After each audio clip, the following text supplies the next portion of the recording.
Au XIXe siècle, le capitalisme transforme le travail en marchandise. Au premier abord, il semble surprenant que le travail soit une marchandise. Pour comprendre, il est donc essentiel de déterminer la nature exacte de cette marchandise. Historiquement, le travail n'a pas été conçu comme une marchandise. Le travail a d'abord été conçu comme la façon de survivre, la façon d'assurer la subsistance des besoins. Puisque même pour la cueillette, il faut du travail. Mais donc, le travail comme marchandise va s'imposer avec ce qu'on a appelé le salariat, ce qu'on va appeler le process de développement, qui va petit à petit isoler le travailleur de ses outils de travail. Et ce qui est très intéressant, c'est de voir qu'à l'heure où je vous parle, dans beaucoup de régions du monde, notamment en Afrique, le travail n'est pas forcément perçu comme une marchandise. Parce que mon grand-père qui va dans son champ le matin, qui cultive, il travaille pour sa subsistance. Il ne travaille pas, souvent même pas pour un marché. Je me rappelle une conversation que j'ai eue avec un homme qui a beaucoup compté pour moi, avec qui j'ai eu un rapport amical, Jean-Pierre Vernant, et dont on sait qu'il a beaucoup réfléchi à la place du travail dans la Grèce antique. Et en allant à l'encontre des clichés qui disent que les Grecs avaient un mépris général du travail, etc.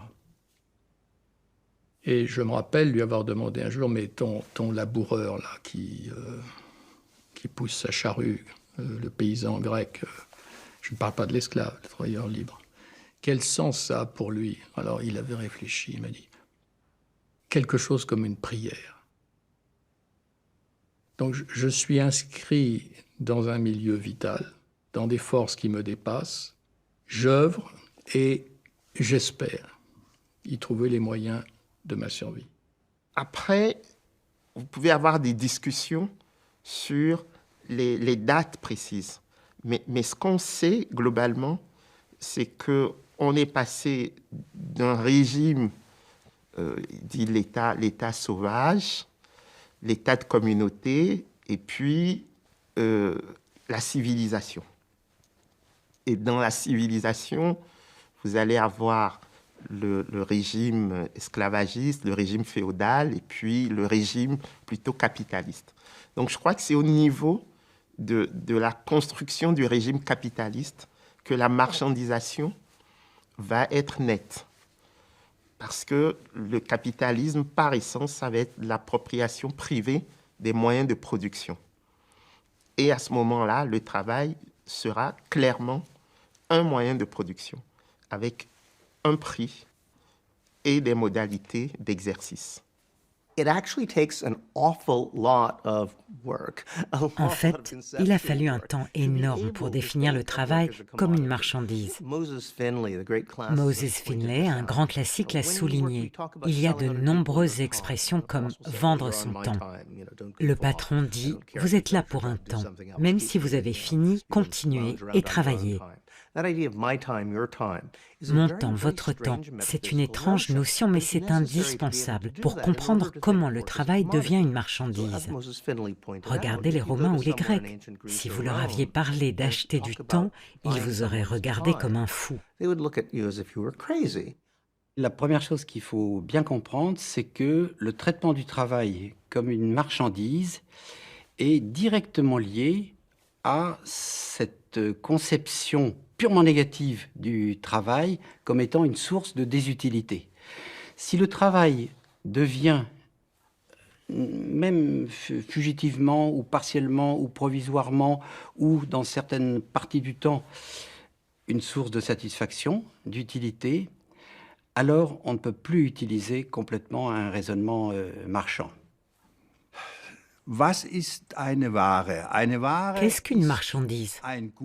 Ça peut être un bien, une chose, un objet ou un service produit pour obtenir un revenu. Une marchandise n'est pas forcément stockée. Ça peut être une prestation de service.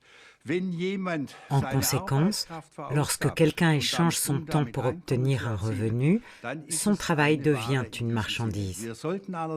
Mais il faut argumenter de manière encore plus précise.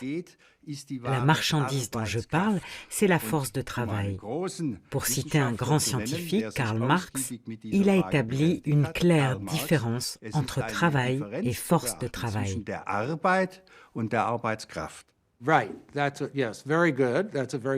Oui, c'est un bon point.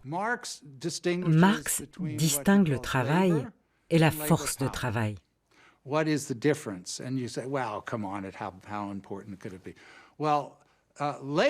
La force de travail est votre capacité à faire une chose.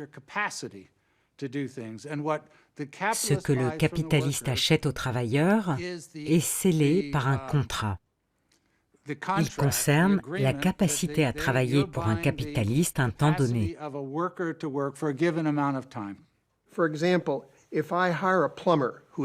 Si j'engage un plombier, un travailleur indépendant, je le paye pour ce qui a été fait, pour son travail. Mais lorsqu'un capitaliste engage quelqu'un, c'est quelque chose d'incomplet. Je dois engager quelqu'un. Et je vais essayer d'en tirer le maximum.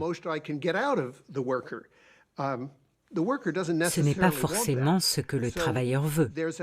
Donc il y a un conflit entre l'employeur et l'employé. Ce conflit est manifeste quand on comprend que c'est une force de travail que l'employeur paye.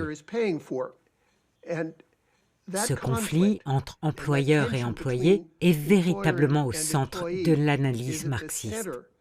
Il est aussi au centre de l'opération de la production capitaliste. Pour que le travail soit une marchandise, il faut que ce soit du travail abstrait, justement. Il faut que ce soit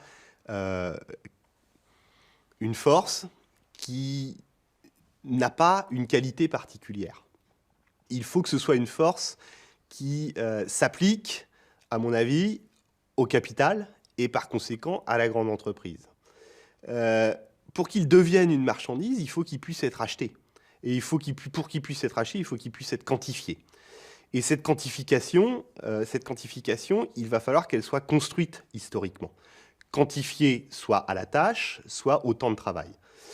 Et c'est à ce prix qu'on va pouvoir obtenir un travail dans sa forme pure, qui va être appropriable par une personne qu'on va pouvoir appeler le capitaliste, et capitaliste qui va payer quelque chose qui ressemble à ce qu'on va appeler, avec les économistes classiques, ce qu'on va appeler un facteur de production. Ça, c'est très intéressant. Ça aussi, c'est construit, la notion de facteur de production et donc de travail-marchandise. Le travail abstrait, la force de travail, est devenu une marchandise. Il faudra 60 ans pour conceptualiser son marché. Les plus grands économistes seront mis à contribution. Walras ou Marshall, par exemple.